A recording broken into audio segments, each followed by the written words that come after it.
Hello everyone, welcome to arrive online classes. This is Praveen here. काफ़ी लंबे समय से आप लोग डिमांड कर रहे थे कि मैम टीजीटी कमीशन के लिए सिलेबस की वीडियो लेके आइए, क्योंकि अब जो है HPPSC Himachal Pradesh public service commission जो है एग्ज़ाम कंडक्ट करने जा रहा है। तो कुछ चेंजेस उसने किए हैं, किस तरह के वो चेंजेस हैं और पेपर 1 और पेपर 2 का कंसेप्ट आया हुआ है, क्या चीज़ें हैं, कैसे एग्ज़ाम में आएगा और कहाँ से कितना पूछा जाएगा, ये सारी चीज़ें इस वीडियो में डिस्कस करने वाले हैं। सभी कैटेगरी के लिए, चाहे आप आर्ट्स फील्ड से हैं, मेडिकल, नॉन मेडिकल, जेबीटी, जो भी कमीशन क्लास 3 के लिए एक्चुअली पैटर्न यही बताया हुआ है, जो कि आपका इस वीडियो में हम डिस्कस करने वाले हैं। तो अभी तक जो है 2023 के लिए, हालांकि पेपर में आपको काफ़ी बार ये देखने को मिला है कि अभी अनाउंस हो गया जी, सीएम ने ऐसा कह दिया कि अभी पोस्ट आने वाली हैं, लेकिन अभी तक ये सिर्फ हम जो एग्ज़ाम रिलेटेड न्यूज़ है वो सिर्फ न्यूज़पेपर में देख रहे हैं। अभी तक कोई भी ऐसी ऑफिशियल नोटिफिकेशन जो है वो एचपीपीएससी की तरफ से नहीं आई है, लेकिन हमें उम्मीद है कि बहुत जल्दी कमीशन का एग्ज़ाम आ जाए और काफ़ी लंबे समय से बहुत सारे एस्पिरेंट्स वेट कर रहे हैं इस एग्ज़ाम के लिए। चलिए पहले हम एग्ज़ाम पैटर्न की बात करते हैं, उसके बाद हम डिस्कस करेंगे कि कहाँ से कितना पढ़ना और बुक्स क्या फॉलो करनी है। यहाँ पे आपको देखने को मिलेगा पेपर 1 पेपर 2 पैटर्न। पेपर 1 और पेपर 2 पैटर्न जो है वो आपको हेल्प भी करेंगे, क्योंकि ऐसा नहीं है जब एक ही आपके पास पेपर होता था। मुझे ये लगता है कि जो एचपीपीएससी ने ये 2 पेपर जो कंडक्ट करने का डिसीजन लिया है वो फेवरेबल है। आप भी इसमें समझ जाएंगे कि आपको लगे 2 पेपर कैसे करेंगे, लेकिन ये थोड़ा सा ईजी हो जाएगा। देखिए, पेपर 2 को इन्होंने टोटली सब्जेक्टिव, जो आपका मेन सब्जेक्ट है, और थोड़ा बहुत उसमें एप्टीट्यूड के रिलेटेड क्वेश्चन रहेंगे, और पेपर 1 जो है उसमें GK, current affair, Indian GK and all चीज़ें आपकी हिंदी और इंग्लिश भी रहेंगी। लेकिन इन सब चीज़ों से आपको बिल्कुल भी नहीं डरना है। क्यों? इस वीडियो में आपको पता चलेगा। चलिए पहले बात करते हैं हम पेपर 1 के बारे में। देखिए स्टूडेंट, सिलेबस जो है अकॉर्डिंग टू प्रीवियस नोटिफिकेशन जो है एचपीजी के यहाँ पे 30 मार्क्स के लिए इन्होंने कहा है। इंडियन जीके और करंट अफेयर, हो सकता है इसी सेक्शन में आपको जो है कुछ वर्ल्ड के कंसेप्चुअल क्वेश्चन भी देखने को मिले। यूजुअली आप कह सकते हैं कि जो जीके है which include your Indian GK, world GK, HP GK as well as current affairs, वो टोटली यहाँ पे 30 + 30 यानी टोटल 60 नंबर आपके पास यहाँ पे हैं। कई लोगों की जीके बहुत अच्छी होती है और कई लोगों की बहुत पुअर होती है, और कई बीच में, ना ज़्यादा अच्छी ना ज़्यादा बुरी। चाहे आपकी जीके बुरी भी है तो 60 में से आप मान लीजिए कितने नंबर लेके आ सकते हो, आधे नंबर तो ले आ सकते हैं ना, ठीक है। लेकिन यहाँ पे आपका तुक्के वाला सिस्टम, जो कि आप टेट तक कई बार हो जाता है कि हाँ जीके नहीं भी आता है, सारे क्वेश्चन करके आगे, और चलो 30 में से जो है अगर जीके सेक्शन में हमारे 20 ठीक हो जाएंगे, इस तरह से हम सोच रखते हैं। लेकिन यहाँ पे वो लॉजिक बिल्कुल नहीं चलेगा। क्यों? क्योंकि यहाँ पे नेगेटिव मार्किंग है। किस तरह से अच्छी तैयारी आप कर सकते हैं इस सिंपल सी चीज़ को क्रैक करने के लिए, वो भी मैं आपको बताने वाली हूँ। देखिए, आपको जितना आता है पहले उतना करना है। पहले जैसे जीके के 60 क्वेश्चन हैं, आपको मान लीजिए सिर्फ 25 ही क्वेश्चन आते हैं, तो आप 25 ही करिए, मत करिए ज़्यादा पहले, ठीक है। आपने 25 क्वेश्चन अटेम्प्ट कर लिए। बात करते हैं हिंदी की, तो 20 नंबर की हिंदी आएगी, और हिंदी भाषा में भी आप कमीशन के लिए, जैसे मान लीजिए मेडिकल वालों के लिए हिंदी डाल रहे हैं, तो इतना सा थोड़ा सा वो सोचेंगे कि किस लेवल की हिंदी, आपको साहित्य से रिलेटेड कुछ चीज़ें तो नहीं डालेंगे, लेकिन जो ग्रामर है वो पूछेंगे। ये स्कोरिंग आपके लिए हो सकता है, क्योंकि ग्रामर अगर आप पढ़ते हैं तो वो इजी चीज़ें होती हैं, तो थोड़ा ग्रामर आपको पढ़ना पड़ेगा। और ग्रामर भी जैसे अगर मान लीजिए आपका कोई टॉपिक है, वाक्य क्या होते हैं, संज्ञा सर्वनाम क्या चीज़ें हैं, ठीक है, तो ये थोड़ा सा आपको इनके बारे में अच्छी नॉलेज लेनी पड़ेगी। 20 नंबर में से मान लो आप 10 नंबर हिंदी में आराम से 10 नंबर कोई लेके आ सकता है। ये बिल्कुल बेसिक क्राइटेरिया आपके पास बोल रही हूँ, जो कि बिल्कुल लो लेवल पे मैं बोल रही हूँ। हालांकि बहुत सारे ऐसे स्टूडेंट होते हैं जिनकी हिंदी इंग्लिश बहुत अच्छी होती है। इसके बाद इंग्लिश, ये भी 20 नंबर का आपके पास पूछा जाएगा। अब यहाँ पे भी आराम से आप 10 नंबर लेके आ सकते हैं। तो जो मैंने बिल्कुल लो लेवल का एक अंदाज़ा यहाँ पे लगाया है कि इतने नंबर कोई भी विद्यार्थी इस परीक्षा में ले सकता है, तो आपके पास 25, 35 और 45 यानी कि टोटल 45 नंबर, जो कि बिल्कुल बेसिक।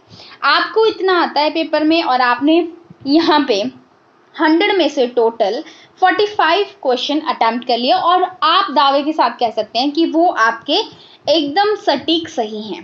तो आपने इस पेपर 1 में एक भी एक्स्ट्रा क्वेश्चन नहीं करना है, क्योंकि अब कि हाँ चलो इसमें मैं तुक्का लगा देता हूँ, हाँ ये ऐसा हो सकता है, मैंने कभी ये सुना था, बट अगर वो गलत हो गया तो नेगेटिव फिर इस 45 में से घटना शुरू हो जाएंगे।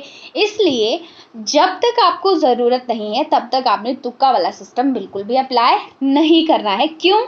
बिकॉज मैं ये मान के चलिए 45 हर कोई ले सकता है, इसलिए क्योंकि पासिंग मार्क्स का क्राइटेरिया है यहाँ पे 35% आपको लेना है, यानी कि 100 में से आपको 35 नंबर लेने हैं। अगर आपके 35 या उससे ज़्यादा नंबर हैं तो आपका पेपर 1 क्वालिफाई है। ये एक तरह से क्वालिफाइंग पेपर आप इसको मान सकते हैं और इस पेपर को जस्ट क्वालिफाई करना है। तो नो हड़बड़ी, ठीक है? अगर हड़बड़ी करेंगे, कंफ्यूज होंगे तो आप लोग गड़बड़ कर सकते हैं और नेगेटिव मतलब जो अच्छे नंबर 40 नंबर बन रहे थे वो 35 से भी नीचे जा सकते हैं। तो इस चीज़ का विशेष ध्यान रखें पेपर 1 का कि हाँ अब मेडिकल वाले हैं हम हिंदी इंग्लिश पढ़ें या नॉन मेडिकल के हैं हम हिंदी इंग्लिश पढ़ें, है ना?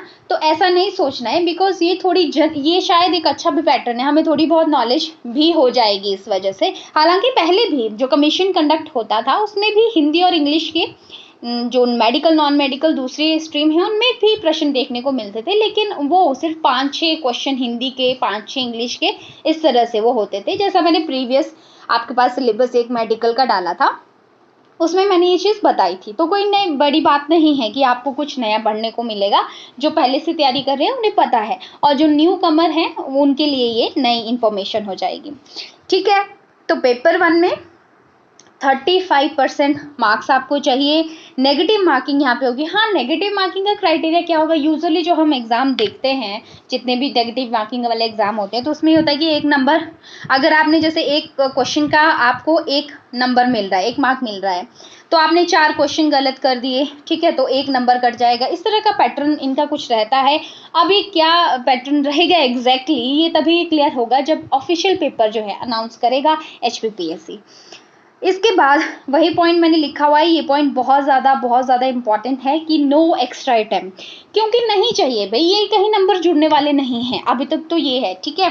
तो नहीं करने एक्स्ट्रा अटेम्प्ट, आपको जितना आप कॉन्फिडेंट हैं उतना आप करिए, क्योंकि आपको ज़्यादा टेंशन यहाँ पे लेने की ज़रूरत नहीं है। अब हम बात करते हैं पेपर 2 की। देखिए पेपर 2 जो है वो सेट यानी कि सब्जेक्टिव एप्टीट्यूड टेस्ट है। इसमें देखिए अगर आप मान लीजिए आर्ट्स स्ट्रीम से हैं तो आपको आर्ट्स में क्या पूछा जाएगा? आपसे SSC सोशल साइंस सबसे ज़्यादा, ये मान के चलिए क्योंकि ये चीज़ दूसरे पेपर की ज़्यादा क्लियर नहीं हुई है अभी। मान लीजिए कि आपको SSC सोशल साइंस में 60 से 70 क्वेश्चन पूछे जा सकते हैं। दूसरा आपका रहता है एप्टीट्यूड टेस्ट, या इसमें हल्की सी रीजनिंग डाल सकते हैं, प्रोबेबिलिटी ये है।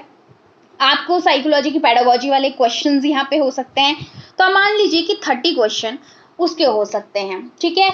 और क्योंकि ये जो है TGT में इंग्लिश भी पूछा जाता है, तो शायद जो इंग्लिश पेपर 1 में आपको देखने को मिली है तो शायद पेपर 2 में इंग्लिश आपको ना हो, क्योंकि आप अगर आर्ट्स के लिए, जैसे अगर TGT आर्ट्स उसके पास इंग्लिश सब्जेक्ट भी होता है, तो यहाँ पे ये भी प्रॉबिलिटी है कि आपके पास इंग्लिश के भी क्वेश्चन हो। अब जब नोटिफिकेशन आएगा क्या वो दोबारा से मेंशन करते हैं, क्योंकि जब भी HPPSC कोई एग्ज़ाम निकालता है तो उसकी नोटिफिकेशन के अंदर रहता है सिलेबस भी, ऐसा नहीं है। तो जब भी पेपर अनाउंस होगा हम फिर से वो चीज़ें डिस्कस कर लेंगे कि कैसे कैसे पैटर्न है, जो कि पेपर से पहले हर एक एस्पिरेंट को क्लियर होना चाहिए कि क्या सिलेबस है और कैसे तैयारी करनी है।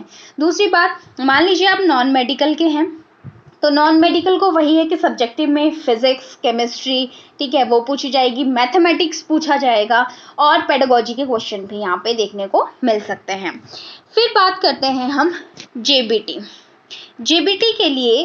देखिए क्योंकि इसमें एनवायरमेंट साइंस भी पढ़ाएगा JBT, फिर आपके हिंदी, इंग्लिश, ठीक है, मैथ्स भी पढ़ाएगा, तो पेपर 2 में सारे सब्जेक्ट उसको देखने को मिल सकते हैं, लेकिन ये सब्जेक्टिव रहेंगे, ठीक है? ये चीज़ें आपकी बुक्स से जुड़ी होंगी, NCERT से जुड़ी हुई होंगी। अब बात करते हैं मेडिकल के लिए। तो मेडिकल के लिए सब्जेक्टिव टेस्ट में क्या है, मेन तो बायोलॉजी है, बायोलॉजी के साथ केमिस्ट्री और साइकोलॉजी पोर्शन भी यहाँ देखने को मिल सकता है।